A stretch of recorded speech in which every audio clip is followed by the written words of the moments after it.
Clutch Trucker, filmed before live and very, very fuzzy studio audience. You know, it's past groom time, but I haven't had time, and I'm not going to have time on this load I'm picking up. We'll talk more about that. It's going to be a marathon weekend. But anyway, yeah, film before live studio audience. That's Rusty, the world-famous Meatball Dog. Hey YouTube, Clutch Trucker here. Thanks for tuning in to another edition of the Clutch Trucker channel. Okay, here parked at the Jubitz truck stop in Portland, Oregon. It's still an okay place to park. This used to be kind of like it was like a big deal because they've got a Ponderosa Steakhouse, a movie theater, a whole bunch of other stuff inside there. What drives me crazy about this place is 90% of it is blindside back parking. Morons! Hello? You're supposed to be one of the world's greatest truck stops. Why do you have all the parking painted so it's blindside back?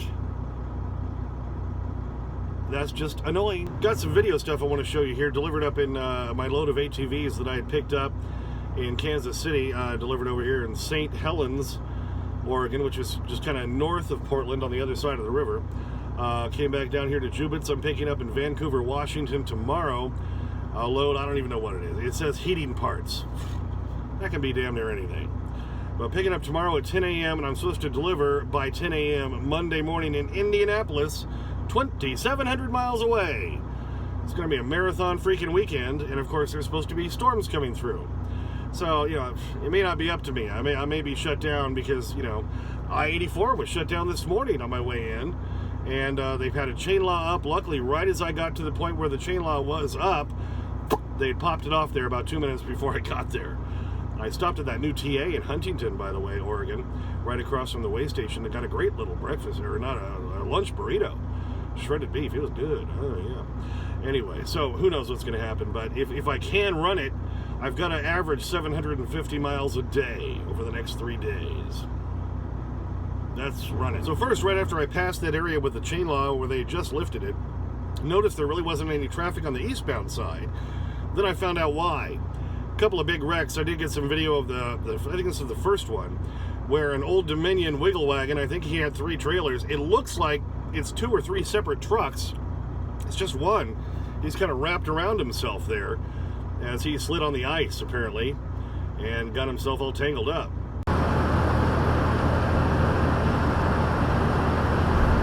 All right, if you see that other truck to the left, that's the tow truck, and behind it is another one of the trailers from the Old Dominion. There's one, and there's 2 you can see on our side, and the third one wrapped around behind it. Yeah, then there was another wreck where a 4-wheeler had slammed into the back of a UPS truck and caused all kinds of havoc, and they were cleaning up pieces of all that. So yeah, the whole eastbound side was shut down in Baker City, as I was still going westbound. Luckily, I was going west. Then I was coming into the Portland area, and I had to go on I-84 and then take 405 across the river south over this really high bridge. There's a couple of really high bridges that cross the river. Portland's kind of sliced in the middle, the downtown area by the river. But I got some really good video of that, so let's take a look.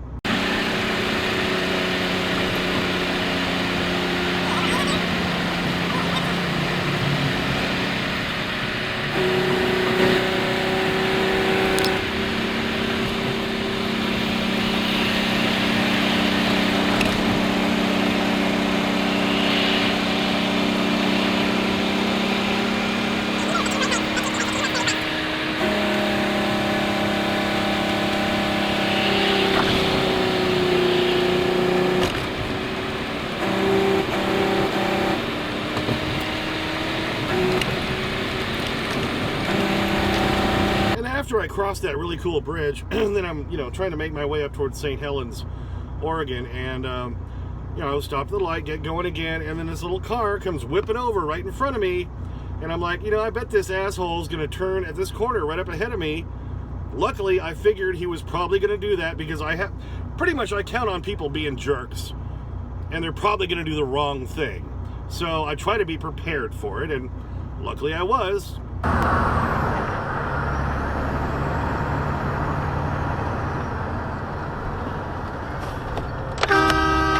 Fuck. Fucking people. Like I say, the video never makes it look as bad as it really feels at the time because it's wide lens and it kind of shoots long. So if I zoom it in and slow it down, you'll see how it looked to me inside the truck. And now the famous clutch trucker zoom in slow-mo. Yep, here comes the Ass-Wagon. There he is. He's got his blinker on. Yeah, like that's gonna make a difference, you jackwagon. Comes whipping on over, and about this point you see him hit his brakes, and that's when I realized he's probably going to take that corner right up in front of me. He keeps slowing down, hits the brakes even harder, and you see he has to even kind of go from the left side of that lane and cross over like he is, make a tight turn because he's just cutting me off. What a jerk. Gotta love those idiots and assholes. I always tell my wife, every day I avoid at least 5 accidents from people doing stupid crap in front of my truck. If I weren't paying attention, I'd be in wrecks all the time. And that's why most people get into wrecks, is because they're not paying attention, or they're being, aggressive driving assholes like that guy I just showed you. Yeah, they made it up to my delivery, an all-terrain and motorcycle store, and they had to drag everything out of the trailer with a chain because they didn't have a dock. So it took a while to get unloaded.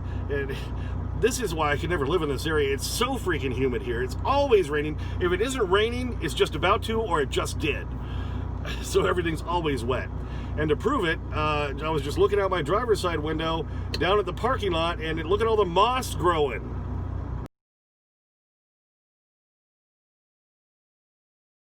In this part of the country, I'm afraid to stand still too long, because I'm afraid moss will start growing on me. And now onto the good news. Believe it or not, the police found our pickup. Oh, yeah, I can't believe it. I was sure it was in Mexico by now. For those of you who don't know, older pickups are actually a big market in Mexico. So you think maybe, hey, I got a 20-year-old vehicle like we had. They probably won't get stolen. No, it's big. That's big cheese down in Mexico. That's usually where stolen pickups and SUVs end up. So I was sure it was already down there, because it looks like it got stolen about last Thursday or Friday, and it is now Thursday again, a week later. But it turned up a couple days ago, or a day ago, somewhere in the Denver area, and the officer, the detective, initially talked to my wife and said, the car seat's still in it. And she said, we didn't have a car seat in there. They're like, well, you do now. Our topper, kind of the camper top. It's not a camper topper, but it's one of those toppers, that goes over the bed area, about the same height as the roof of the truck. We had on there, that's gone. Apparently they took that off. And of course they busted the crap out of the ignition and the steering column and everything, apparently, to hotwire it and get it out of there. I don't know if there's any broken windows or not, or if they just use the old Slim Jim, method. On these older vehicles, those will tend to work. I know years and years ago, when I used to work at Elitch Gardens in Denver in the parking lot, on the parking lot crew, we had one of those. We couldn't say we did, but a lot of times people would lock themselves out of their vehicles, and so I got actually very good at opening the doors. I got too good. It was frightening how good I got at that. People would come over and we need to get into our car, blah, blah, blah. I'm like, yeah, don't call the police. I'll take care of it. Of course, we couldn't legally have one of those, but yep, I'd go over there, Jake, you're in, and wow, that was fast. I'm like, yeah, I know. But anyway, when I initially talked to the detective this morning, my wife had talked to him, I guess yesterday or early this morning, and he was saying, well, it's still in processing because they're trying to get prints off of it, because they said there's this group. They didn't call them a gang, but they said this group. It makes it sound like they're having tea and scones. It's a group that's stealing a lot of vehicles, especially from the airport area. And if you think you're doing the smart thing, by the way, in the Denver area, by parking at that newer lot, they call it I can't remember what he called it, that's out further on the new light rail line. He said there's been a bunch of thefts out there because there's not really any security. So yeah, don't do that. I won't be parking a vehicle at the Denver International Airport ever again. I'll find somebody to give me a ride, or I'll take a bus or the train or something. Freaking redonkulous. So, long story short, they did recover it. If I talked to somebody at the impound lot today, of course, they need all this documentation. Well, if you could bring this to us, I'm like, yeah, I'm in Oregon. Well, can your wife bring it to us? We live in Wyoming. I'm not going to make her take a day off of work just to come down and sign documents so that you can release it, because we can't drive it away. We've got to have it, sent over to someplace to get fixed now, because they have to replace the ignition part, fix the steering column, and maybe whatever else got damaged. So no, we're not doing that. So she was actually pretty nice and said, okay, you need to write us a letter, because they wanted us to get it notarized first. I'm like, yeah, we're not doing that. So she said, write her a letter, send it in the email, send a picture of my ID, a picture of the registration. So I had my wife send me the registration picture and the insurance picture and everything. So I'm going to include all that. I've got to write this letter tonight. So that's what I'm going to be spending the rest of the evening doing, is getting everything ready so that the impound lot can release our vehicle tomorrow. I've got to talk to insurance again tomorrow morning and see, hey, I want to send it to this place called BJ's Auto Theft and Recovery and Collision. That's what they do. They fix cars that have been stolen. I figure, well, that's a good place to bring it to. I got to make sure it's, State Farm approved, like a good neighbor, State Farm. Anyway, so I still got a lot of junk to do, because somebody was being an asshole and stole our pickup. But we're gonna get it back, which I'm just floored.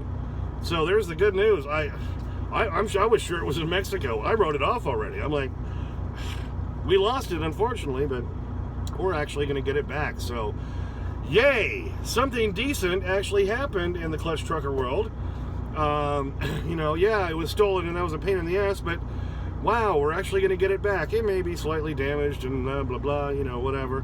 But hey, we'll get a car seat. We get a bonus car seat out of it, which is silly.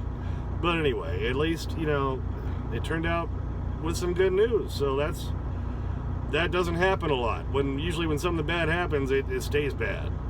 So we're going to get it back. Amazing.